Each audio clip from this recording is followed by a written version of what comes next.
প্রিয় দর্শক, আমি এখন হাজির হয়েছি কিশোরগঞ্জের কুলিয়ারচর উপজেলার উত্তর লক্ষ্মীপুর গ্রামে।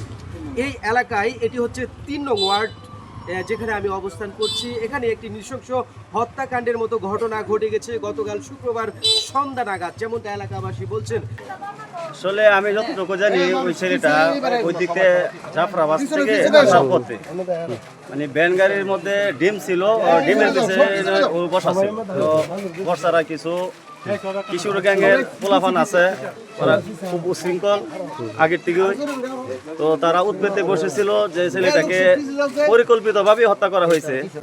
তো আসার পথে তাদের গাড়ির গতি রোধ করে তাকে নামিয়ে পিটিয়ে হত্যা করছে। এবারে হইলো আপনার ইয়ে হয়েছে, লোকের বাজারে খেলা হয়েছে। খেলা হওয়ার পরে এগুলো 2 রঙের লোকের লোক হইলো, এরা একটু কাজ হয়েছে, কাজ হয়ে একটু কিলাকিলি হয়েছে আর খেলা লইয়া এরা গেছে গিয়া। পরে হইলো মানে গেছি গিয়া, পরে এরা এতে মারামারি হয়ে গেছে গিয়া। যাওয়ার পরে দিল কাল্লা হইলো হয়ে গেছে দাঁড়াবাজ তাই তো লইছে। এর কত খেলা আছে, এরা নেটের ভূমিভাগের ভিতরে নেটের জায়গা মাইদুর উঠছে, মাইদুর মানে এনে মেরে লাইছে, মতো বেরিয়েছি গাড়ি মারা গেছে। এমনটার প্রতিবাদে এই এলাকার ৩ নং ওয়ার্ডবাসী যারা আমার পিছনে রয়েছেন, তারা কিন্তু সকাল থেকেই বিক্ষুব্ধ অবস্থায় রয়েছেন। এবং যারা প্রকৃতপক্ষে যারা এই জুয়েলকে হত্যা করেছে, নৃশংসভাবে হত্যা করেছে, তাদের বিচার চান এই এলাকাবাসী, এমনটাই কিন্তু ওনারা আমাকে জানিয়েছেন। জুয়েল নামের ছেলেটা আসলে আমি তো রাত্রে ফেসবুকে দেখিয়া পরে জানতে পারলাম যে এই ছেলেটা আঘাতে মারা গেছে। তো এখন সে মাত্র 18-19 বয়সে একটু ইনকাম করে, মা বাবার সংসারটা চালা। এই মুহূর্তে তার উপর এই আঘাত করে যে তারে হত্যা করছে। কিন্তু আমার সন্তান হারাইলে যেমন লাগে, অন্য সন্তান হারাইলেও এমন লাগে। 72 ঘন্টার ভিতরে তার আসামি আমাদের সবার মানে অনলাইনের ভিতরে তার আসামি প্রতিটি ছবি বা সরাসরি ওরে আইনে আমাদের আওতায় দেখতে দিব কে কে জড়িত ছিল। আর যারা এই ঘটনা ঘটাইছে তাদের ফাঁসি চাই। খেলা নিয়ে একটু ঝগড়া ছিল, ঝগড়াতে পরে এই ঘটনা হয়েছে।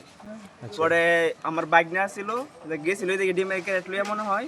পরে এই পোলাপান্তে দইরা ওই অনকুত মারছে, মারার পরে এই অবস্থা। আজকে কালকে পরে 5টার দিকে মেডিকেল মারা গেছে। কালকা নামাজ পড়া কয়টা খায়া পরে গেছে মুরাদটা টাকা তুলতে। তো বাঘের মুড়ে সারান তো লক্ষ্য করে সারানতে খেলা লইয়া বস্তারা কাজ দিচ্ছে। আমার ভাই তো আর জানে না, জানলে তো আর যাইনি না। তারপর আমার ভাই গেছে বলে মনে দেখছি, আয়ে বলে আমার বাইরে গাড়িতে টান দা নামাই মেরে দিচ্ছে। চুরিদা ভাত দিছে না, মাথার বাড়ি দিছে, হাত ভেঙে গেছে। আমার ভাইয়ের জীবন ভিক্ষা চাইছে যে আমি জানি না, আমি কোনো কাজ যেত না, আমি কিন্তু আমার মায়েরও না। তারপর আমরা জানি না বাগল ফোন নিচে মরা গিয়া দেখছি, আমরা তার হেরে চিনি না ভাই। বিশ্বাস চাই আমার বাইরে যে এমএ মাসতে এমএ যাতে তার ফাঁসি দেয়।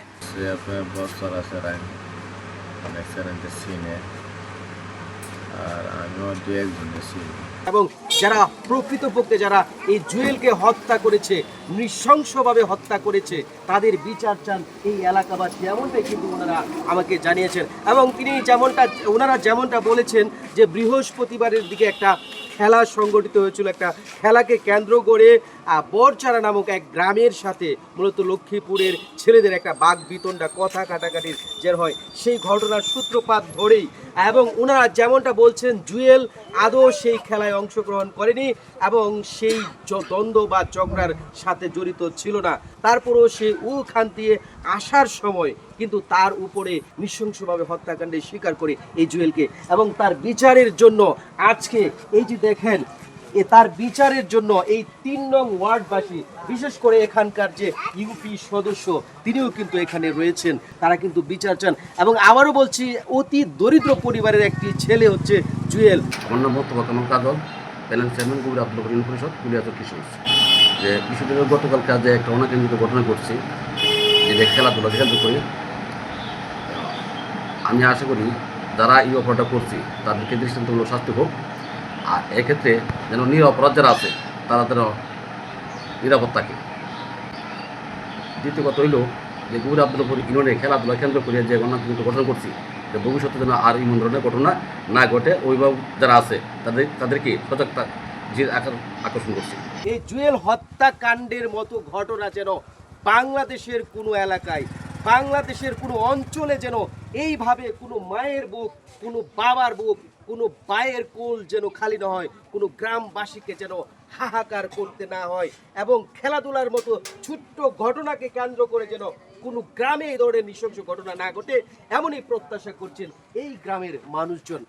আমি চাই যে সুষ্ঠু তদন্তের মাধ্যমে দোষীদেরকে বিচার করা হোক এবং সর্বোচ্চ আইনের সর্বোচ্চ যে সাজাটা ওইটা তাদেরকে দেওয়া হোক। আর আমি মাননীয় প্রতিমন্ত্রী জনাব শরীফুল আলম ভাইয়ের দৃষ্টি আকর্ষণ করছি, উনি যাতে এটা সঠিক তদন্ত করে যারা দোষী, প্রকৃত দোষী, তাদেরকে যেন আইনের আওতায় আনা হয় এবং যারা নিরপরাধ এদেরকে যাতে কোনো প্রকার হয়রানি শিকার না করতে হয়। কিন্তু মাননীয় আমাদের শরীফুল আলম এমপি সাহেব, মন্ত্রী সাহেব ওনা আমাদের ভৈরব কুলিয়ারসরে ওনার কাছে আবদার রইল যাতে সুষ্ঠু বিচার হয়।